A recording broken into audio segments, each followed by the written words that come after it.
everybody, welcome to Bones Collector, and today we're going to renew our video about Ultimate Top 100 board games. Today's 10 are going to be 60 to 51, but before we get started I would like to take a second and thank everyone for their thoughts and prayers and well wishes towards Lori and I for the heart surgery I had 4 days ago, and today actually is the first day I felt like the anesthesia wasn't still in me. So I'm going to try and get some of this video done today and get this out to you on time so that we don't miss any of our episodes of this particular video series, because we love doing it.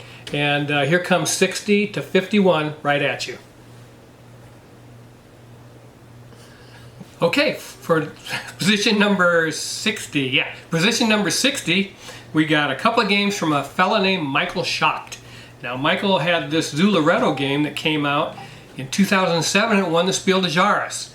And this game is called Owari. Now, this is a reskinning. I should have looked it up before the video started, but it had several names before it was Owari. But it was Michael Schacht's game, and it's just been redesigned, and this is a deluxe edition and so forth. But let's talk about Zooloretto first. Zooloretto came out in 2007, and this is a tile placement, tile drafting game where you're going to have three things you can do on your turn. You can take a tile from the stack and place it in one of the delivery trucks, or you can draft one of the delivery trucks depending on what tiles are on that truck, or you can spend a coin to do a special action. Money's very tight in this game, so it's interesting to try to balance some of those special moves with the amount of money that you have. And you run out of space like in every good tile laying puzzle game, because you have a zoo that you're going to be placing these animals in, and couples, of course, just a set collection. You want to get couples, and if you get male and female, you get a baby, and you can put kiosks in your zoo to score more points. But Lori was after me to try this game for quite a few years, and I just looked at this box cover and I just never could quite come to terms with it. I still say it's probably the least attractive game in our 230 game library. I don't like anything about the graphic design or the colors of the game, but the game itself is fabulous, and I'm glad she sat me down at a convention and said, hey, play this game, let's play it. And I really liked it. It's fun, it's a light game, it's very enjoyable. You can play this in 35 to 40 minutes. So much fun. There's the back of the box. If someone would take this and redo it completely with a different graphic design and color palette, this game would take off like crazy, you guys. It's absolutely wonderful. I hope that you have the opportunity if you haven't played it. And it's fun to play. I mean, it's a game that you can sit down and teach very quickly, and people that don't normally game can play this game, and there's enough crunch in there for everybody to have fun, even if you are a hobby gamer. So that's Zooloretto by Z-Man Games and Michael Schacht. And in this game, Owari Deluxe, China Han and Web of Power, that was the names of this game prior to this. And the reason why I wanted this, and what drew my attention to it, first of all, was it's so beautiful. This particular package, this deluxe package, is so outstandingly published. It's a 2 to 5 player game and plays in about 45 minutes, and it's a route building, networking game with a lot of area control. So you have tents or camps or something you're going to be placing and building a network, trying to get those all connected to score points, and then you have the area control aspect in this game. Published by Thundergriff Games, but it is so beautiful, the pieces in this game.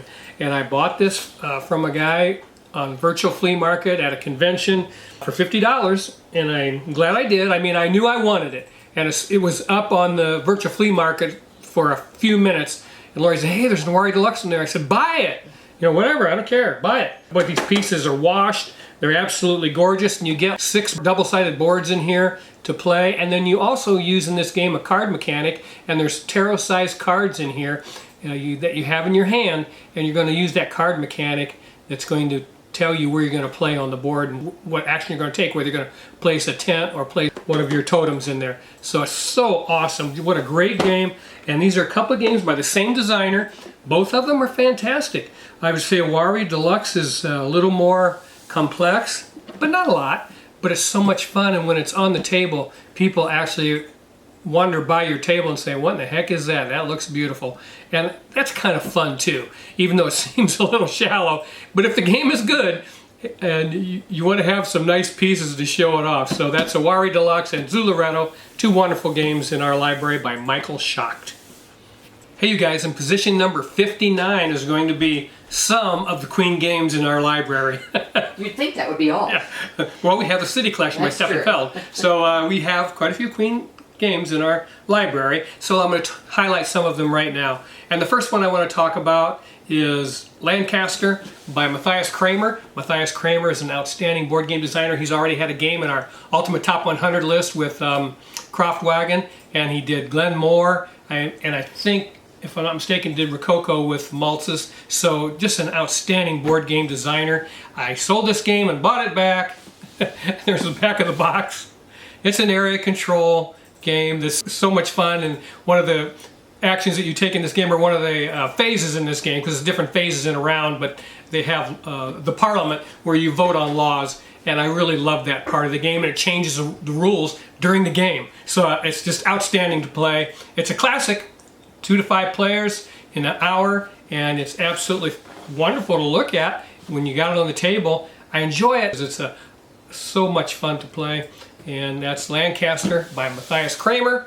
And the next game I want to talk about is Templar. Now, Templar was designed by Jesus Torres Castro, who was one of the designers on Pandemic Iberia. And I love Pandemic Iberia. If you haven't played that, it's one of my favorite forms of Pandemic. First of all, the original, then Cthulhu because of the theme, but Pandemic Iberia is right up there, and those are my top 3, and I like all 3 of those better than the Legacy version. Just me, though. Okay, so Templar is a game where you're trying to move around on this board using a card mechanic.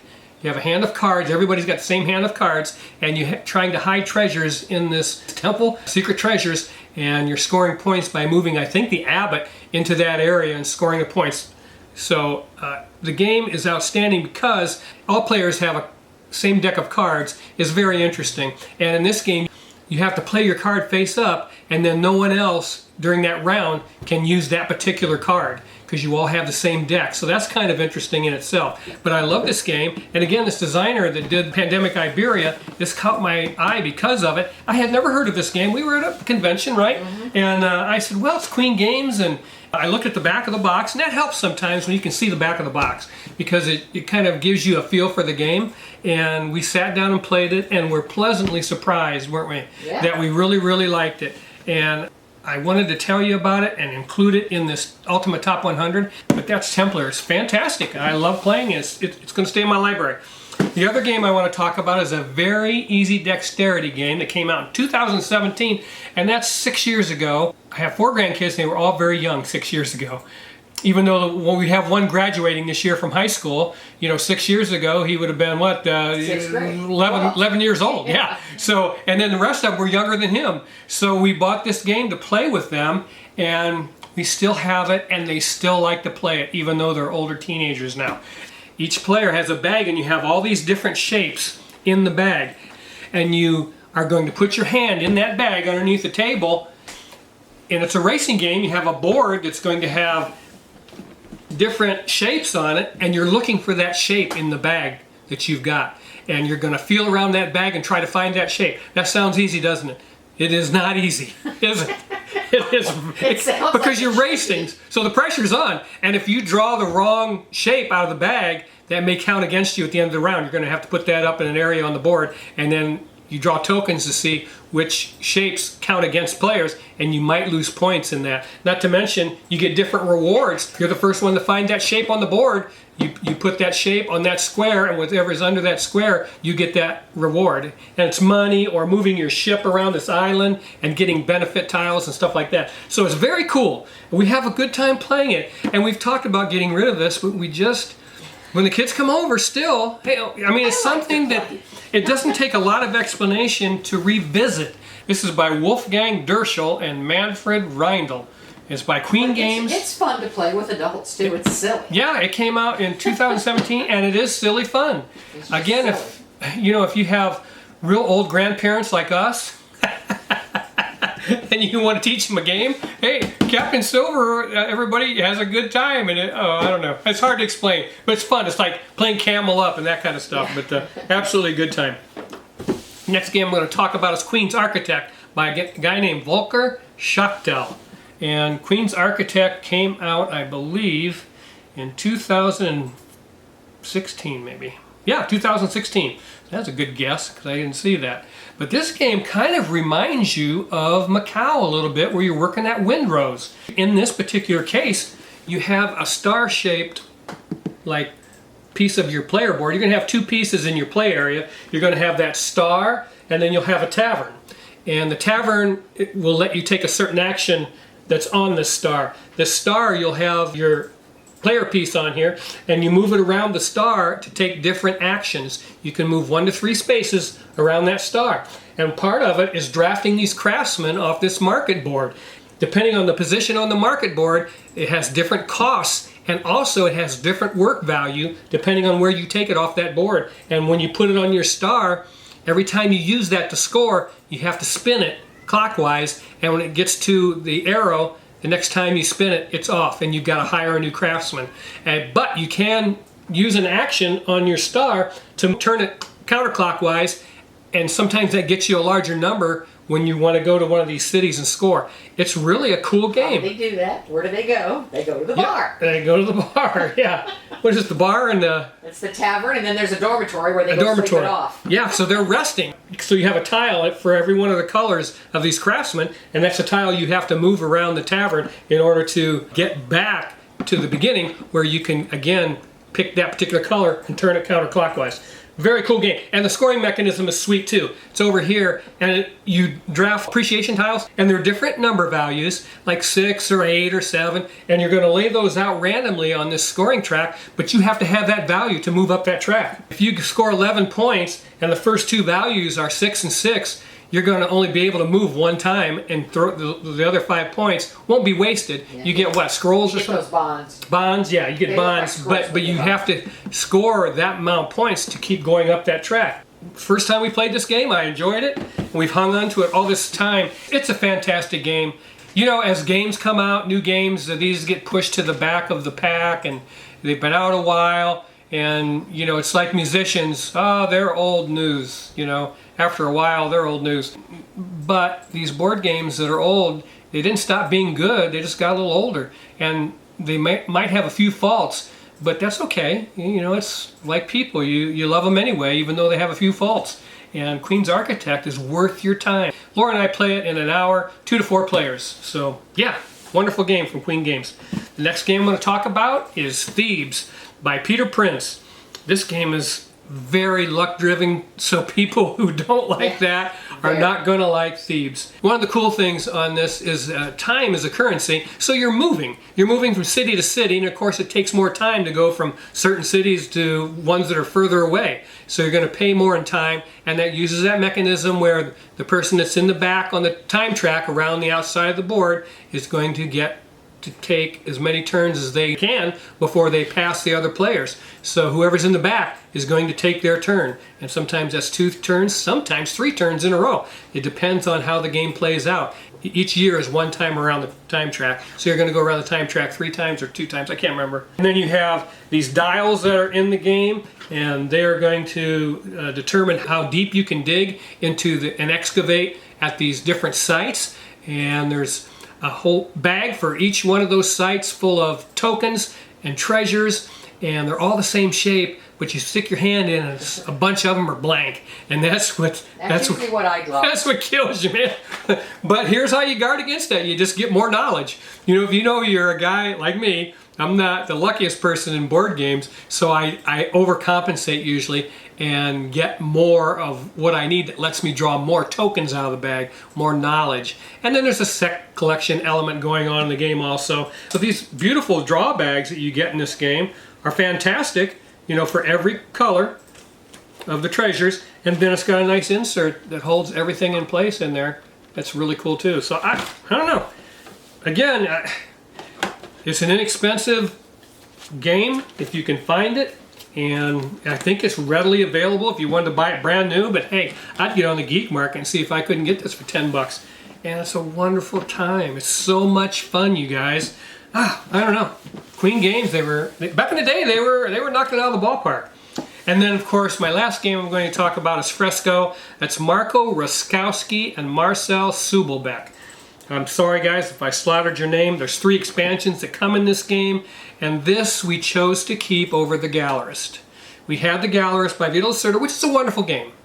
But for whatever reason, we just found this to be more fun. This game we can play very quickly, an hour, and it's got some cool mechanisms in it where you're mixing paint and you do a hidden bidding system behind your player screen. You're going to bid on actions you want to take, and you don't know what the other players, much like Dungeon Pets. And so you're doing the same kind of thing here, as you can see on this picture. You're bidding behind the screen on taking actions. So you have to decide what you want, and then everybody reveals.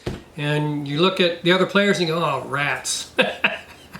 You know, because you don't know what they were going to do. They probably stole something from you. But it's so much fun. And again, you're trying to acquire these tiles in the center of the board by mixing paints. And that's how you score points. And then you uncover that beautiful fresco on the board. I absolutely love this game. From the first time we played it, and we had, did we have 6 more expansions? No, we had 3 more. Just 3 more? Mm-hmm. We had 3 more expansions for it, and we sold them.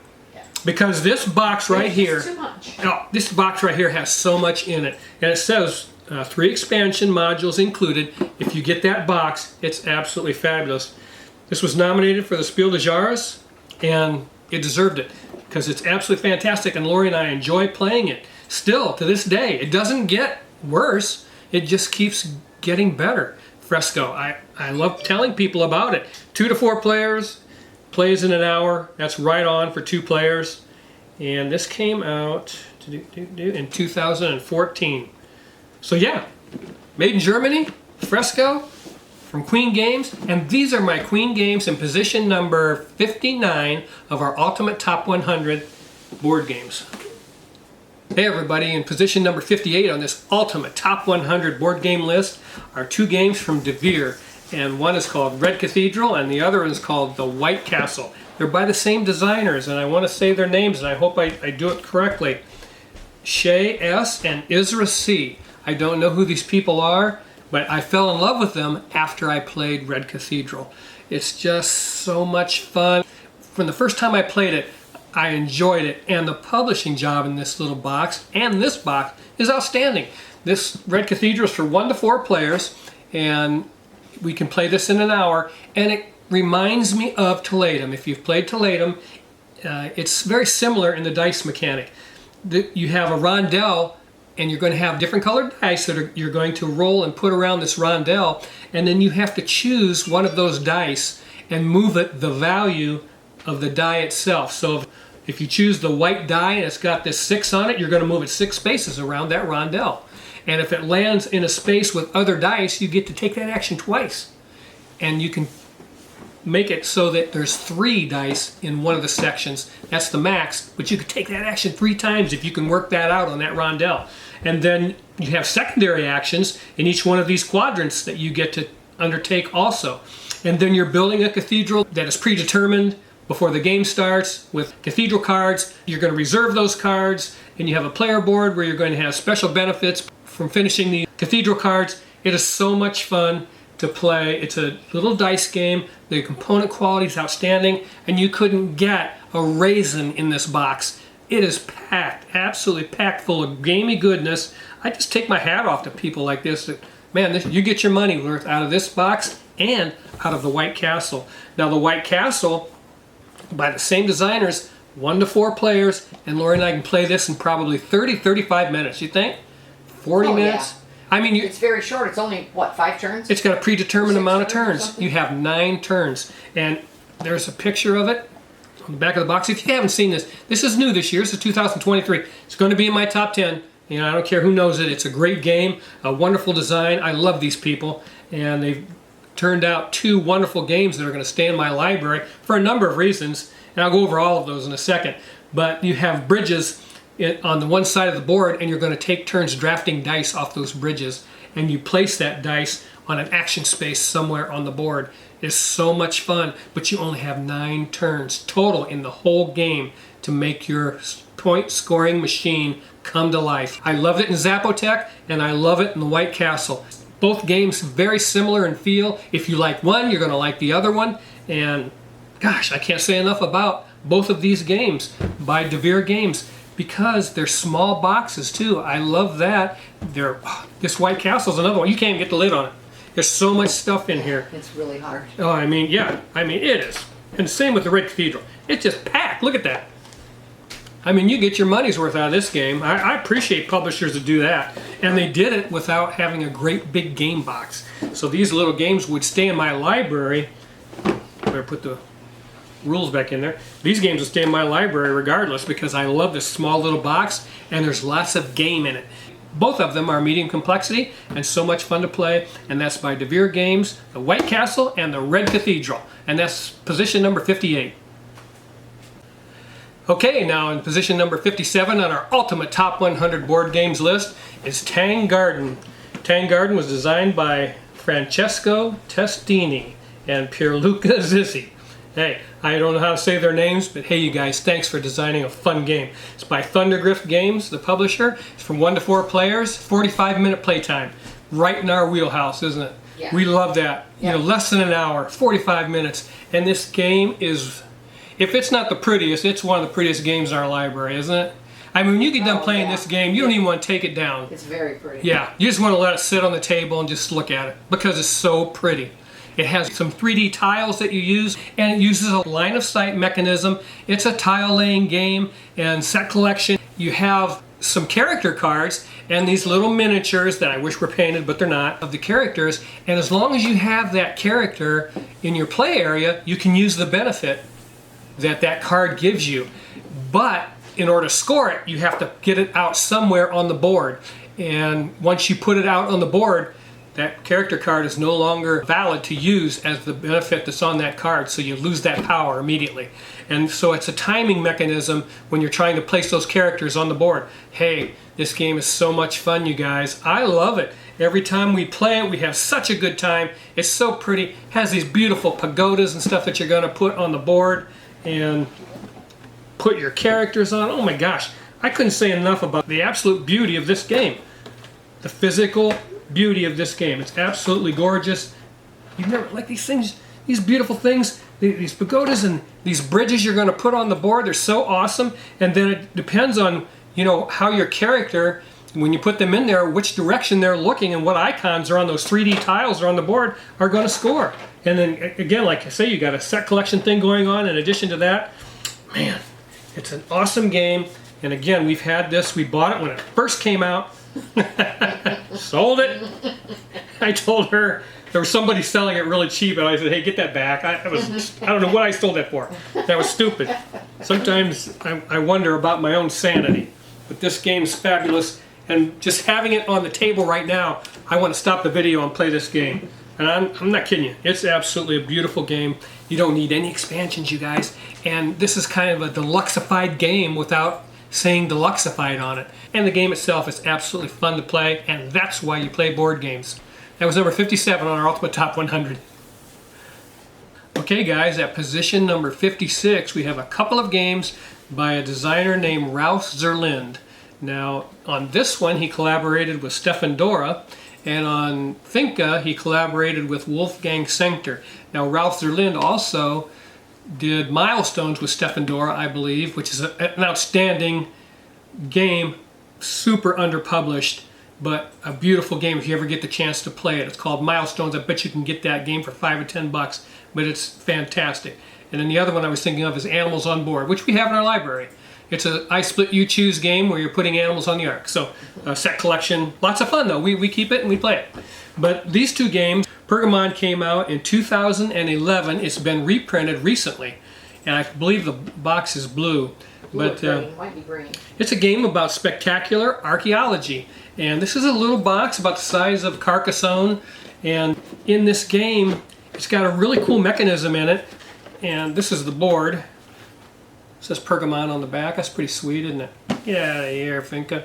Yeah, here you go. And this is the board right here, and you're trying to put sets of like artifacts, treasures together to go to the museum and score points. And they'll be populated, there'll be face down stacks on these 12 spaces of this calendar track, and then you're going to populate from there to here, and on this top of this track here is where you're going to place your archaeologists depending on how much money you want funded for your research. So a couple of cards will come out when the round starts, and you turn those up, and that's going to say how many coins are available. Well, first they're face down, and then you're going to place your guys on here, I think. I can't remember what comes first. But depending on where you place your archaeologist, it will determine who goes first over here to dig for these treasures. So if you see something you want to try and get your archaeologist furthest to the right, but the more farther to the left you go, the more money you get. And then in a two-player game, they have a guy called a Tomb Raider. I love this game at 2, by the way, because of that Tomb Raider. And he can loot treasures and money also, research money. So he's pretty cool and hard to deal with. He will make you mad in the two-player game. And then, of course, you have to, when you're grabbing these treasures and artifacts, you want to put them in chronological order according to their age. And then as you put those together, depending on how many of them there are in that particular run, you're going to score that many points in the museum here. Such a fun little game. And nobody talks about it but me. It's an absolutely wonderful game. I watched it, played, and I said, that's a game. I love this little box, first of all. When you have a lot of board games, yeah, you just can't have great big boxes. And so we like these little thinky games a lot of the times, because they can be played rather quickly. They don't take up a lot of space. The design is outstanding. Ralph Zerlin, is he one of my favorite board game designers? He's certainly one of the ones I'm aware of that I really enjoy his games. So I really enjoy Pergamon. If you haven't played it, do yourself a favor. Find a way to get it played, because you'll like it. That's Pergamon. Next game I'm going to talk about by Ralph Zerlin is Finca. And Finca is a game for 2 to 4 players. 45-minute playtime, just like we like. Right, Lori? Yep. And this picture of the back of the box. But in Finca, you're going to be farmers who are trying to gather fruits off this windmill in order to fulfill these tiles that are populating the board, and you're going to want to finish Finca tiles to get your Fincas out there. And when you're gathering fruits off of this windmill, you have to use a donkey cart to get those delivered in order to satisfy those tiles. But here's the thing. If you hoard the fruits off this windmill, which is something that you're going to want to do because the game forces you to want to do that, and another player tries to get some of that fruit and there's none available in the general supply, all players have to give up their portions of that fruit and put them back in the supply. And that hurts. If you see somebody that has a bunch of that fruit and there's none left, you want to land on that tile on the windmill and say, I want some lemons. There's none there. Everybody put their lemons back in the supply, and you just screwed all of their plans. And it's fun to do that. And it happens with the donkey delivery carts too. If you go to get a donkey cart and there's none in the supply, everybody has to give up what they have already and put them back in the supply. So that's the little bit of interaction in this game. But we have loved this game. We played it at a convention, and then found out it was out of print. Yeah, we played a convention. I said, oh, I like that game. It was light, it was breezy, it felt good to play it. There's no player boards, so Pretty. Yeah, it's pretty. And you also have some special powers tiles that you can use to break some of the rules. And if you don't use those, they're worth 2 points at the end of the game. But the most points wins at the end of the game. So, but sometimes you might want to use those. But if you can save them, by all means do so. But we absolutely enjoyed this game the first time we played it and found out it was very difficult to get. Then it was reprinted. Lori found one at a board game website up in Canada, and we picked it up, and it's in our library right now, and it's going to stay there because we love both of these games. Again, both of them 45 minutes long, fun to play, there's enough to think about, to have a great time, and that's why we play board games. And that's position number 56 on our Ultimate Top 100 Board Games. Okay everybody, this is position number 55 in our Ultimate Top 100 Board Games list. And it's highlighting a designer that we absolutely adore. That's Uwe Rosenberg. Now, Uwe Rosenberg has designed so many games. I'm not going to get into all of them. We've played most of them, but we have sold Agricola, Caverna, Le Havre, Feast for Odin, Fields of Arle, Glass Road, Gates of Loyang. All wonderful games. Don't get me wrong, but most of them played too long for us. And we just didn't feel that fit our playstyle. These are the ones we kept out of all the Uwe Rosenberg games that we've played. And we love these games. And the first one I'm going to talk about right now is Mercator. Mercator is probably, well, Mercator and Etowah are probably the most complex that you see in this group of games. And this is a simple contract fulfillment game, goods gathering game, and it's for 1 to 4 players, so it has a solo variant. And also Mercator has a short game and a long game that you can play. So that's kind of nice to have that kind of variability. But you have a map of locations, and this is back in the 100 Years' War in Hamburg, Germany, where they were supplying goods and weapons and everything to that particular part of the world during this conflict.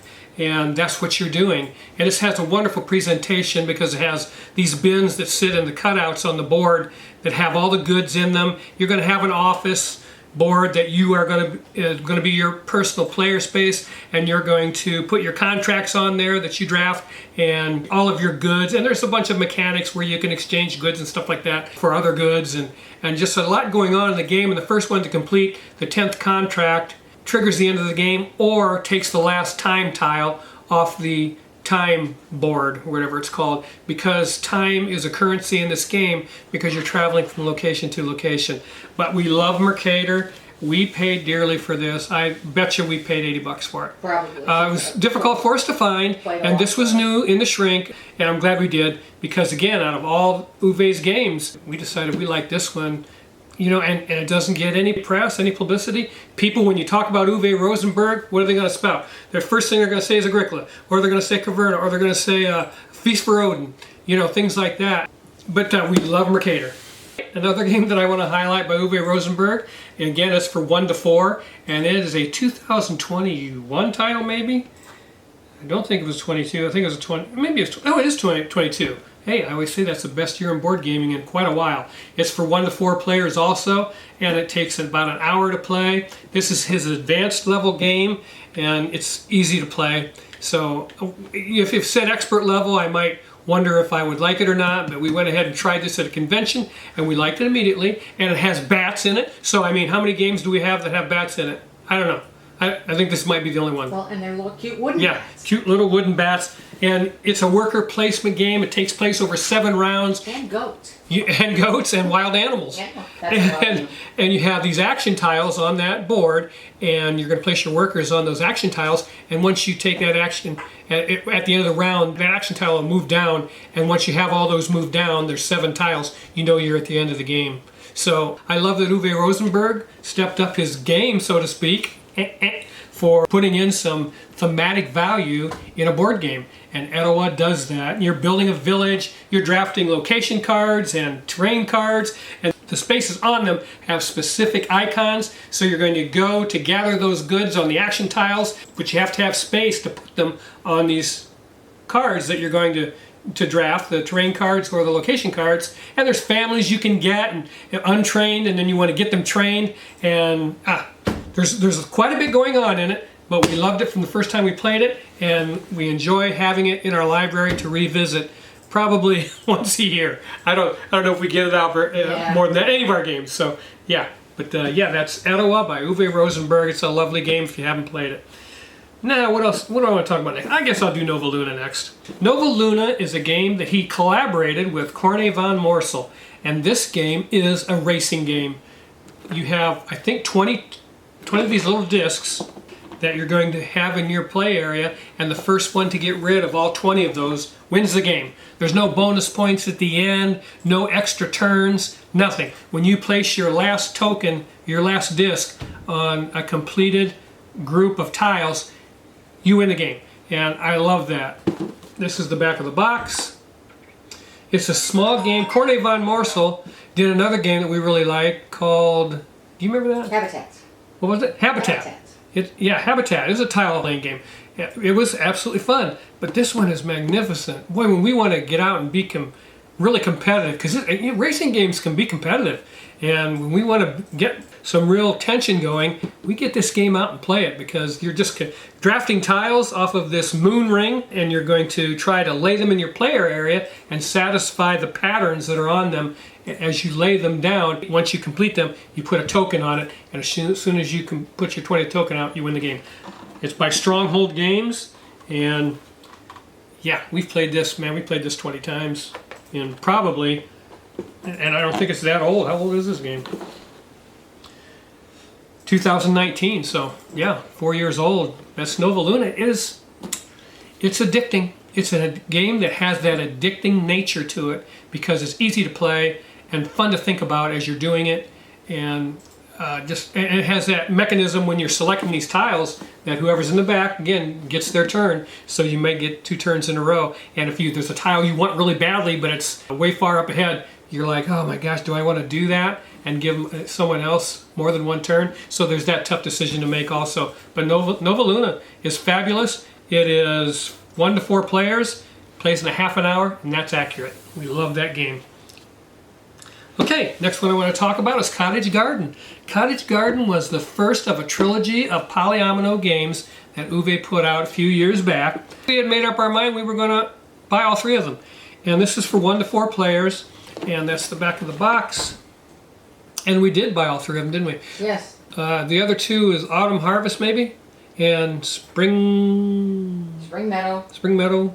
I think it was Autumn Harvest or something like that. And you know, after we got all 3 of them, we talked it over and said, you know what, we have more fun playing the first one, and that's Cottage Garden. And you have a couple of garden boards in your play area. You're going to draft tiles off a market board, and then you have all the tiles around that market board and a wheelbarrow. That is one of the cutest tokens in board gaming, I think. But I mean, it's so cute. You have a wheelbarrow. It's a little cardboard wheelbarrow, but as you remove those tiles from around the board, it's going to move around and stay up with the last tile, so you know where the end of the line is, so that you can take those tokens. And it has a cool scoring mechanism in it. This L shape, you're going to have your 2 garden tiles down here, below here, and then you are going to score the orange and the blue depending on what you're covering up on your garden tiles. It doesn't go 1, 2, 3. It goes in multiples. So when you get up to the top here, if you got your orange cube clear up to the end or your blue cube clear up to the end, you get 20 points, but you have to hit it right on the money. But it's so much fun. I love this game. Again, we played it. We played all 3 of them, and we decided that this one was the most fun for us. We enjoy it very much as Cottage Garden. We've played the heck out of this game, and it's the type of game you can get out, review the rule set for about 5 minutes, and say, okay, let's play. And we like that in board gaming. So that's Uwe Rosenberg's Cottage Garden, and it says the Great Designer Series number 8. So yeah, we sold the other 2. We like that one the best. Now, these 2 big box editions of All Creatures Big and Small and Cave vs. Cave came out. This one came out in 22. I think this one might have come out in 20 or 21. But of course, they're modeled after their big brothers, Caverna and Agricola. These are 2-player only games, and they play in about 45 minutes, both of them, and they're very crunchy. The box that came out first was just a smaller version. There's some expansion material in here and in here, so just keep that in mind. But these are inexpensive. Now, when we played this All Creatures Big and Small, Lori said, I like that much better than Agricola. And I said, really, what do you like about it better? She said, well, I don't like the card mechanic in Agricola. I just don't like it. Don't like drafting those cards, and I don't care for it. I said, you know what? I'm not crazy about it. So we were going to pick this up, and then we heard they were doing a big box where the expansion material was in it, and we just waited till they printed that and picked this up. But this game is so crunchy and so much like the regular Agricola that at the end of the game, I guarantee you, every time you play this game, you'll say, I wanted 1 more turn, because it's so tight. It's a really crunchy game, isn't it, Lori? I mean, it's hard to believe, you know, that this little box is just as crunchy as the big Agricola, but for us, this is more fun, it's quicker, it has the animal husbandry and stuff like that in it, and so we really enjoyed all the little animal meeples are in here. You didn't lose anything, again, but it took out the card mechanic, which neither one of us cared for. So that is Agricola, All Creatures Big and Small, big box, and this is Caverna Cave vs. Cave, big box. This was published in 2022, one of my favorite games of that year, and there were so many good games. It was easy for this to make the list. But this is an action selection game, and you have tiles on a board that you're going to just simply choose one of those that have that action on it. I want that action, so you're going to take that tile. And as the rounds move on, more action tiles are going to be turned over, and you're going to build your little cave area, scoring as many points as you possibly can. Has Era 1 and Era 2 in the box. Again, this is a half an hour, 45-minute playtime. Very crunchy, so much fun to play, and we absolutely enjoy the shaved down version of the regular Caverna. These two games replace those. I'll never go back, folks. I love both of these games. I love to play them with my wife. They're quick, they're crunchy, and we just have a great time. And these are our Uwe Rosenberg games. Uwe, we love you. Thank you for all the games you've designed that we've enjoyed over the years. And these are the ones that we really super enjoy. And thank you very much. And that's position number 55 on our ultimate top 100 board games. Hey everybody, welcome to Bones Collector, and we're going to continue our ultimate top 100 board games of all time. And yes, I've changed clothes and it was a jump skip, but I got tired after that last segment and I needed to lay down for a little bit. I'm still getting a little fatigued from my surgery, but hey, I'm back at it and I want to talk about these two games. This is number 54 in our ultimate top 100 countdown, and these games are kind of similar, and I want to talk about them together because they're kind of a high fantasy card games. This one, Res Arcana, is by Tom Lehman, came out in 2019. Seasons came out in 2015, I believe. I can't even say the designer's name. It's Regis Bonesi, Naid. So yeah, I'm sure I slaughtered that, and the guy's probably laughing, or guy or gal, but I don't even know how to say his name. Well, you know what? This says 2013, so it's even older than that. But let's talk about Seasons. Seasons was a game that I really was intrigued by. I heard Luke Hector, I believe his name is, over on Broken Meeple talk about this game, and it sounded interesting to me, like something that we would like. Again, you know, we like games that play in 45 minutes to an hour, and this fits the bill. It's a good thinking game, and I love the components in this game. It's absolutely wonderful, and the thing that makes it unique is you're going to draft cards, the both of you, to start the game. And so you have to know the game. Both of these games start with a card draft, and you have to know what you're drafting, okay? You have to be familiar with the game. And I believe both games have starting hands that are recommended by the designers, so that if you're not familiar with the game, I highly recommend using those starting hands, okay? But once you learn the game, drafting those cards is part of the fun. Now, in this particular game, Seasons, you're going to draft them and put them into 3 piles, and you're going to use them at various years of the game. The first year, you use the first 3. The second year, you're going to add those to the first 3. And the third year, you add those to the 6 that you've already had. So you're going to end up with 9 cards. So you have to know not only which cards are good and synchronize well together, but the timing of when you want to play them. What particular year do you want to play them in? First, second, or third part of the game? And that's pretty cool. So I really love that. First of all, it's got a wonderful insert in the box that holds everything in place. But you got these gorgeous dice. I don't know, I think these are bigger than King of Tokyo dice. Yeah, but you know, there's a different color for all 4 seasons, and that's fun to roll those during the game, and I really love Seasons. We picked up this copy at one of the conventions for $10. Yeah, I mean, it's 10 bucks. I said, what the heck? I think we're gonna like that game, and we played it, and I do like it. It has some cards that are interactive. And we took those out because they were fairly interactive. Yeah. Some of them were only a little interactive. We left those in. The ones that were mean, we took out. We took out. So we took out 7 of them, 2 copies of each. So we removed 14 cards from 100 cards. Yeah. So there's 100 cards in the deck. We removed 14 of them. Won't even notice. Didn't notice it. Plays wonderfully. I'm going to hang on to it for a lifetime. Because again, we can play that in 45 minutes. It's just so much fun. Same with Res Arcana. We can play this 2-player in 45 minutes, and you start this game out with a card draft. You're going to draft until you have 8 cards each. There's 40 cards in the base game, so if you have the base game, you're still only going to use 16 cards, 2-player, in the game out of 40. So there's going to be some cards that aren't in there.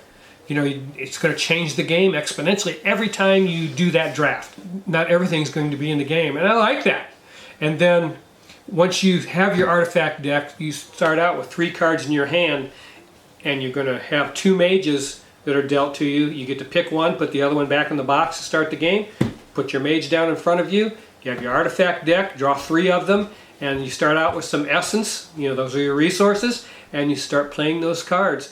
You have magic items that you're going to be able to draw and have them help you. You're going to have places of power that you can acquire and have those help you. You're going to have monument cards that you can pay for in gold, and those have benefits to help you. So you're doing all of this trying to get to a 10-point threshold, and whoever hits that threshold at a victory check will trigger the end of the game, and then you count everybody's points. The last game we played, I won this game 13-12. I won by 1 point. Every game you play of this game will probably be within 1, maximum 2 points of each other, because everybody's working hard getting those points, and people are going to be very close in scores. That's one of the things that I absolutely adore about this game. But yeah, Raise Arcana, I absolutely must have for us. A must keep. Same with Seasons. We love playing Seasons. So much fun rolling those dice. These are 2 games that are in slot number 54 in our ultimate top 100 board games of all time. Hey everybody, welcome to The Bones Collector, and this is number 53 in our ultimate top 100 board games. 2 Euro games by the same designer, and I'm trying to think of his name. R.V. Regal. That's what he goes by, R.V. Regal. This is Shakespeare, and this is Netatanka Deluxe. Shakespeare is probably one of the most thematic Euro games I've ever played. You're putting on a play. This is the back of the box. The table looks like that when you're playing the game, and it's absolutely beautiful. The card stock in here is gorgeous. This is probably up there with Viceroy for beautiful cards in a game. Just absolutely gorgeous, and you're putting on a play, and you got actors that you're going to hire, costumes you're going to have to acquire, and you have a theater. So you're going to have stage elements that you're going to put in this theater, and you have to put them in there a certain way. So that's a challenge also. And it has a wonderful bidding mechanism in it that is going to determine turn order. You're going to bid with actions. Whoever bids the least actions is going to go first. So you're thinking about that when you're bidding, because whenever you do that, you're going to have to cover those cards up, and the next round they won't be available. So you're asking yourself, how many actions do I want to take this round, and do I want to go first? Because do I want to get those stage items or the decorations or the costume pieces that I need? It's absolutely a phenomenal game. And again, I played this game one time at a convention up in our room. Do you remember that? We didn't really grasp hold of it. I saw a copy of it for sale, and I remembered enough about it to tell her I want to play that game some more. We bought it, and I'm in love with this game, and that's why it's so prominent in our Ultimate Top 100. But the designer also did this game, Netatanka Deluxe. This came out, I believe, 2022. 21 maybe? Oh wow, 2018. I'm wrong. But in this game, you're trying to become the chieftain, the Netatanka, and the unique mechanism in this game is you have tokens that link worker spots together. So you're trying to place your workers on the board and link them with these tokens so that you get these turns that daisy chain all together. It's absolutely fabulous. This box weighs a ton, and it's the deluxe version. I just looked it up on BGG, and this is the 19th? Yeah, this is November 19th, Sunday, and right there on the Geek Market, on Board Game Geek, $25 for a brand new copy of this game. I'm telling you what, that's a deal, folks. That's a deal. The game is so much fun. Lori and I enjoy it very much. Again, both of these games are fabulous, but I just wanted to tell you about that because some people haven't picked up on this game. And when that happens, until we found out it was the same. Yeah. That's why we picked it up, as we found out it was the same guy, and we love Shakespeare. Yeah, we love Shakespeare so much, we knew it was the same designer, and on a virtual flea market at a convention, they had this for 25 bucks, brand new. I said, get it. You know, and we picked it up, and I'll show you what it looks like in the box here. Shakespeare's difficult to find. Yeah, Shakespeare might be a little tough to find, yeah. But it's wonderful. I mean, it's absolutely fabulous. But this, and some, you have double-layered player boards that are kind of like this. And I think there's another game someone pointed out to me that does this. But that's how it works. You just fold it like that. Then they don't warp. Yeah, they don't work this way. And then you have your double-layer player boards that you're going to use, and everything in here comes in these individual boxes. That is so cool, you guys. Just a cool thing to have. And again, there's the box in the bottom there, and it holds all the components, screen printed, chiefs that you're going to use, everything in here, canoes. I mean, it's a fabulous production. I can't believe that it's not more popular because it's absolutely fun to play. And this deluxe edition is even more attractive than I can explain. So it's wonderful. It's a great price. Minnetonka Deluxe, worker placement with a twist. And we really, really enjoy it. And that's number 53 on our Ultimate Top 100 board games. Hello everybody, welcome back to Bones Collector Ultimate Top 100 board games of all time. The games I'm going to highlight in this particular section, number 52, are games by Paolo Mori. What a great board game designer he is. He's done some fantastic games that we've loved over the years, and these are the 4 that I want to highlight by Paolo Mori.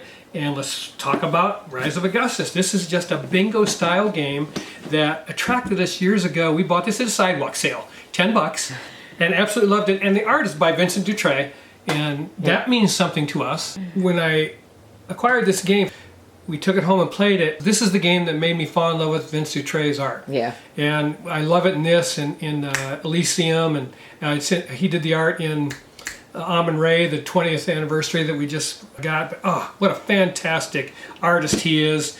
And this was nominated for the Spiel des Jahres when it came out. And it's a simple bingo style game where you're trying to collect a set collection and score points. And it's absolutely been a lot of fun to own and play.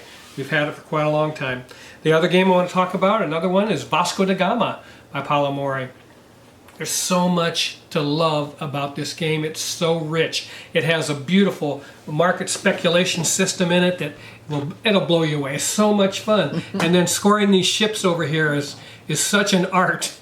You have to know what you're doing to really make that happen. And you have character tiles that you can acquire to give you special benefits, different color crew members that you have to acquire to do certain things. I'm telling you, this game is absolutely fantastic. This game got a bad review by some reviewer. I don't know what he was thinking. This game is absolutely fabulous. It's a wonderful game if you can find it. I love this. It's published by Rio Grande Games. It's for 2 to 4 players, and Lori and I can play this in probably 45 minutes to an hour. And it's so elegant. I love Vasco da Gama. Okay, let's talk about Ethnos. Ethnos is I'm not going to tell you what year these games came out. That one's 2017. I happen to know that one. 2017. But Lori hated the cover of this box, and we played it at a convention, didn't we? We played it at a convention, and it's an area control game, first of all, let me tell you that. And it uses fantasy races, and I forget how many's in here, 13? I don't remember. 13. I think there's, and then you're just going to use a certain number of the races chosen randomly. On player count. Yeah, depending on the player count. And we use 5 for 2 player. 5 for 2 player, yes. And you just have a randomizer cards, you deal those out, and those are the 5 races you're going to use. Each race does something different in the game during the area control, because you're putting together bands of raiders, and either by color or by race, and depending on who you choose as your leader, that's the benefit you're going to receive or the action you're going to take because of whatever race that is. So it's just a fun time, and the board is tiny. It fits right in front of us like this. Yeah. It can fit right here in this space right here. The game has absolutely nothing to do with the picture on the front of the box. That picture on the front of the box Lori hated that. kept me from playing the game, but it has nothing to do with it. It's so much fun. What a great area control game by Paolo Mori. Because you have to think about so much in this game. What areas you want to go to, and if you don't get tokens in all the regions, whoever does have tokens in that region is going to get both scoring tokens. So there's a lot to think about in this game, and we love it. That's Ethnos. The other one I want to talk about is from CMON Games. It was published by CMON Games. It's a 2-player only, called Fairy Tale Inn. And it is a super light game, but we just love it. It's Connect 4 for board gamers. It uses the Connect 4 rack, and finally someone did something. This was the first one. Now there's one called My Shelfie, but I like this. I watched My Shelfie, and it looks interesting, but there's no sense having 2 of those. Yeah. I wish CMON would support this with a few more characters. I think it comes with 8 characters, and it all depends. I got one character from BGG that was a promo. Did you? Got an extra character. And so each character has tiles that you're going to stick in here, and depending on your character, it has a specific way you have to put those in there in order to score. It's so much fun, and the one with the most money at the end of the game wins. And I saw a guy review this, and I think it was in his best of the year. I forget his name, darn it. He's funny dude, but he convinced me. Yeah. You know, I said that looks like fun, because I hadn't seen a game other than Connect 4 with using that rack, and we have a good time playing this game. I'm never getting rid of this. Looks like a kid's game, but it's got a little bit of meat to it. Yeah, And it's you a 30, figure out how the people go in. again, 2-player only, 30 minutes, just so much fun. I don't know. And these are Paulo Mori's games that I love, and they're in my library, and I just don't see them going away. Because, first of all, the complexity level is perfect for us in all of these, and I like games that just aren't overly difficult to play, and all of these qualify. So that's number 52 in our Ultimate Top 100 board games. Okay, and now for position number 51 on our Ultimate Top 100 board games of all time. Ladies and gentlemen, this is Manhattan Project Energy Empire by Luke Laurie and Tom Jolly. Luke Laurie also designed Dwellings of Eldervale, which we owned and played for a while, and eventually moved that game on. We got this back when it first came out, 2016, and I think I watched Rado talk about this game, and he convinced me to pick that up. This is back when I trusted Rado. But I really enjoy playing this game, and each person or player in the game is going to represent a nation. You're going to have a nation card, and you want to become the most powerful energy empire in the world. And the cost of that, of doing business like that, is you have to make sure and balance that pollution in this game, much like CO2 Second Chance. But CO2 Second Chance was phenomenally more difficult than this. And we eventually moved that game on because of its complexity. We could never get it to the table. This one's for 1 to 5 players. We can play this in 60 minutes, Lori and I. And I remembered when I bought this game that I was so impressed by the publishing job and the production of it. And the game itself has wonderful components, metal oil barrels. All the token stock is very thick, engraved, beautiful dice that you use in the game. A gorgeous board. I just love this game. We played it the first time, and I told that was, at the time, I said, that's the best game I've ever played. We had such a good time playing this game, and we still love it, don't we? Man, what a beautiful game. Manhattan Project Energy Empire. Absolutely love it. We've loved it ever since we've had it, and that's position number 51 in the Bones Collector Ultimate Top 100 board games. Okay guys, that was 60 through 51, and we're halfway through our Ultimate Top 100 board games.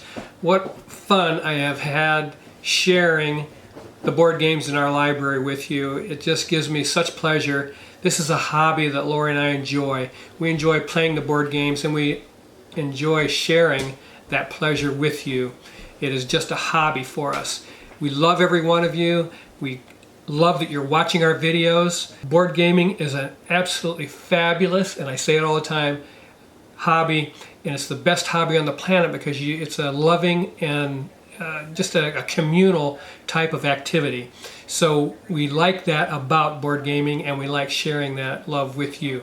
So I'll see you the next time on the Bones Collector, and we're going to do our second 50 coming up as quick as possible. Like we've been putting what out every Tuesday? Trying to. Trying to put these out every Tuesday. This one might not. We'll see. We'll see what happens. We've been very busy, and of course it's the holidays coming up, so we're going to have to scramble to get these done. But we'll try and do our best to get these out there to you.